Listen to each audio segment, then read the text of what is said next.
Salam damai sejahtera untuk kita semuanya. Apa kabar saudara? Saya berdoa semoga saudara semua dalam keadaan sehat dan selalu dalam lindungan Tuhan yang Maha Kuasa. Saat ini kita kembali bersama dalam program pembahasan 28 Doktrin Alkitab dari Gereja Masih Advent hari yang ke-7. Dan puji Tuhan saat ini kita telah tiba pada pembahasan doktrin yang ke-14. Dan judul doktrin yang ke-14 ini adalah kesatuan dalam tubuh Kristus. Bersama-sama dengan saya, Pendeta Delson Potan, kita akan bahas doktrin ke-14 ini bersama dengan hamba Tuhan, Pendeta Milton Pardosi. Beliau saat ini adalah seorang dosen di Fakultas Filsafat Universitas Advent Indonesia, Jawa Barat. Dan di saat yang sama, beliau juga sementara menempuh pendidikan program doktoral S3 di Fakultas Filsafat Universitas Gadjah Mada, Yogyakarta. Saat ini beliau dalam penulisan disertasi, penyelesaian penulisan disertasi, dan beliau juga ditamatkan dari IAS Filipina dalam program MAR, dan sebelumnya juga adalah tamatan dari UNAI. Dan bersama-sama dengan kita akan bahas doktrin yang ke-14 ini, dengan hamba Tuhan yang luar biasa ini, banyak hal yang akan kita dapatkan, kita peroleh, dari doktrin yang ke-14 itu, kesatuan dalam tubuh Kristus. Shalom Pak Pendeta Milton Pardosi, apa kabar? Shalom, kabar baik, puji Tuhan. Ya. Puji Tuhan, luar biasa. Silakan Pak Pendeta, kira-kira di dalam pemahaman Pak Pendeta, apa yang bisa disampaikan untuk kita, bagaimana kita memahami dengan mudah akan doktrin yang ke-14 ini, yaitu kesatuan di dalam tubuh Kristus. Banyak orang-orang ketika bicara mengenai doktrin menjadi alergi karena berpikir bahwa doktrin ini adalah bahasa-bahasa akademis yang betul-betul sukar untuk dipahami. Tetapi mungkin Pak Pendeta bisa membuka wawasan kita, memberikan pencerahan pada kita secara sederhana bagaimana konsep ini, kesatuan dalam tubuh Kristus, dimasukkan di dalam salah satu fondasi dasar atau saya sebut dasar Alkitabiah, 28 doktrin dari gereja kita. Silakan Pak Pendeta. Baik, yang penting dari doktrin ke-14 ini adalah dua kata kuncinya, kesatuan dan tubuh Kristus. Tubuh Kristus yang dimasukkan ini adalah jemaat. Alkitab katakan Yesus adalah kepala dan jemaat itu adalah tubuhnya. Tubuh itu terdiri dari berbagai macam anggota tubuh. Yang kesemuanya itu disatukan, tidak bisa terpisah satu dengan yang lain, di mana pusatnya adalah Kristus itu sendiri. Yang kedua, kesatuan. Seluruh jemaat itu, seluruh anggota tubuh ini, itu harus bersatu. Kalau tidak bersatu, ada masalah. Ya, dan gereja yang bermasalah itu karena anggotanya, tubuhnya tidak bersatu dan tidak lagi menyatu dengan kepala, yaitu Yesus Kristus. Itulah yang pertama. Baik, Pak Pendeta. Menarik sekali. Ada satu hal yang Pak Pendeta sampaikan, bahwa untuk jemaat yang tidak bersatu, maka mereka tidak terhubung kepada Yesus. Bagaimana sekarang ini dengan satu konsep keragaman, ya, perbedaan-perbedaan yang ada. Bagaimana tips-tips yang bisa diberikan untuk supaya kita bersatu di dalam kepala, yaitu Kristus, di tengah-tengah berbagai perbedaan yang terjadi, keanekaragaman yang terjadi di dalam konteks satu jemaat atau satu gereja. Baik, keanekaragaman dalam gereja itu adalah pertama suku, bangsa, bahasa, dan sebagainya. Yang kedua, status sosial. Yang ketiga, masalah pendidikan. Yang keempat, yang paling penting dalam Alkitab, karunia rohani. Nah, keragaman itu tidak bisa diseragamkan. Tidak boleh. Karena masing-masing itu mempunyai karunia, mempunyai kelebihan yang Tuhan berikan. Tetapi kelebihan itu bukan untuk disombongkan, tetapi kelebihan itu untuk memperlengkapi satu dengan yang lain. Paulus katakan, dari seluruh tubuh kita ini, yang paling penting justru tidak kelihatan. Ya, yang tidak penting justru kelihatan. Tetapi apakah yang tidak kelihatan itu menjadi tidak penting? Itu lebih penting. Ya.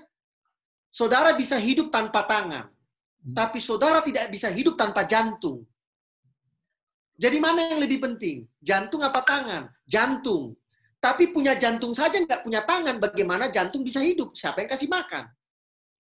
Nah ini, jadi semua keragaman itu tetap ada. Tetapi itu tidak boleh menjadi penghalang gereja untuk apa? Bersatu. Kemudian disebutkan juga di sini bahwa yang perlu saya dalami adalah persatuan itu sangat penting. Ya. Jadi walaupun kita berbeda-beda, banyak mungkin keragaman. Saya tertarik dengan statement tadi Pak Pendeta bahwa keragaman itu tidak perlu diseragamkan, karena justru keberagaman ini yang membuat kita saling melengkapi. Nah, di sisi yang lain bahwa persatuan itu harus dijaga supaya jemaat ini memiliki ketersambungan kepada Tuhan sebagai kepala dari gereja. Nah, bagaimana kemudian sebagai satu jemaat kita mengajak anggota jemaat ini supaya mementingkan yang namanya persatuan. Karena persatuan ini sangat mahal harganya. Kita lihat di mana-mana banyak jemaat yang terpecah, ya. Ya memang tidak terhubung kepada Kristus, tetapi ada harga yang perlu dibayar dengan yang namanya terjadinya perpecahan. Oleh karena itu sangat penting yang namanya persatuan jemaat itu. Bagaimana Pak Pendeta memahami akan hal ini? Saya catat paling tidak di dalam buku doktrin kita yang ke-14 itu ada beberapa langkah yang menolong kita untuk menjadi satu. Yang pertama, Efesus 5 ayat 22-28. Di situ dikatakan jemaat akan bersatu kalau keluarga-keluarga di dalam jemaat itu bersatu. Satu. Yang kedua, Galatia 6 ayat yang kedua. Kesatuan itu akan tercapai kalau masing-masing anggota jemaat itu bertolong-tolongan menanggung beban satu dengan yang lain. Ya, ini sudah praktikalnya. Kalau jemaat tidak peduli satu dengan yang lain, maka tidak akan pernah ada kesatuan. Yang ketiga, bagaimana supaya kesatuan itu bisa terjadi dalam gereja? Yakobus 2 ayat 9. Jemaat itu tidak boleh memandang muka, karena Allah tidak pernah memandang muka. Kisah pasal 10 ayat 34. Lalu yang keempat, kesatuan itu bisa terjadi kalau gereja punya misi yang jelas. Apa misi yang jelas dari gereja? Wahyu pasal 14 ayat yang ke-6. Injil kerajaan ini harus diberitakan kepada segala suku, bangsa, bahasa, dan kaum. Itulah penggenapan Matius pasal 28 ayat 19 dan 20. Dan yang terakhir, bagaimana supaya gereja ini bisa bersatu? Maka Alkitablah dasar yang harus dipegang. Alkitablah dasar yang harus dipegang. Luar biasa pembahasan yang sudah disampaikan. Saya ingin menutup pembahasan ini dengan membacakan prolog daripada doktrin yang ke-14 ini, yaitu kesatuan dalam tubuh Kristus. Bahwa jemaat adalah satu tubuh dengan banyak anggota, dipanggil dari setiap bangsa, bahasa, dan kaum. Di dalam Kristus kita adalah ciptaan baru. Berbeda suku, bangsa, budaya, pengetahuan, kebangsaan, dan perbedaan tinggi dan rendah, kaya dan miskin, lelaki dan perempuan, seharusnya tidaklah mendatangkan perpecahan di antara kita. Kita sama di dalam Kristus yang dengan satu roh telah menjadikan kita satu dalam persekutuan dengan Dia dan satu dengan yang lain. Kita harus melayani dan dilayani tanpa pilih kasih atau tanpa pamrih.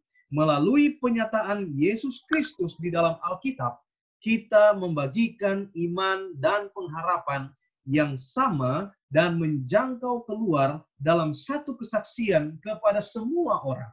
Kesaksian ini bersumber dalam kesatuan ketritunggalan Allah dan yang telah mengangkat kita menjadi anak-anak. Jadi satu pesan penting yang disampaikan kepada kita dari doktrin yang ke-14 ini, yaitu kesatuan dalam tubuh Kristus yang sudah ditekankan oleh hamba Tuhan Pendeta Milton Pardosi adalah pentingnya persatuan itu. Persatuan itu harus dijaga dengan cara Kristus dijadikan sebagai kepala gereja. Bagi saudara-saudara di jemaat Tuhan di mana saja yang menyaksikan akan tayang ini, penting sekali untuk menggarisbawahi akan hal ini. Menjadikan Kristus sebagai kepala dari gereja. sehingga kesatuan terjadi di tubuh Kristus. Semua kita beraneka ragam, masing-masing punya peran. Gunakan semua talenta karunia itu untuk pekerjaan Tuhan. Bukan untuk menyombongkan diri, tetapi dengan penuh rendah hati kita melayani untuk pekerjaan Tuhan. Sekali lagi terima kasih Pak Pendeta Milton Pardosi. Bolehkah Pak Pendeta menutup kita di dalam doa?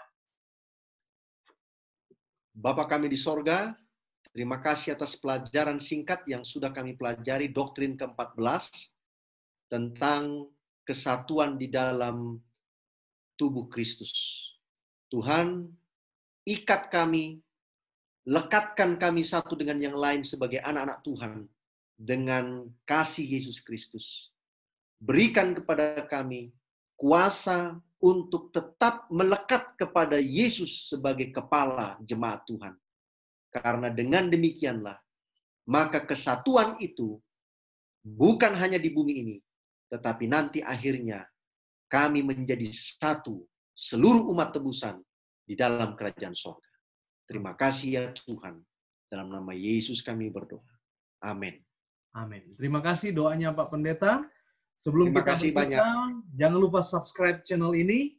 Subscribe itu gratis, mudah dan gampang. Anda tinggal klik tombol berwarna merah di bawah daripada video ini, subscribe. Silakan itu diklik.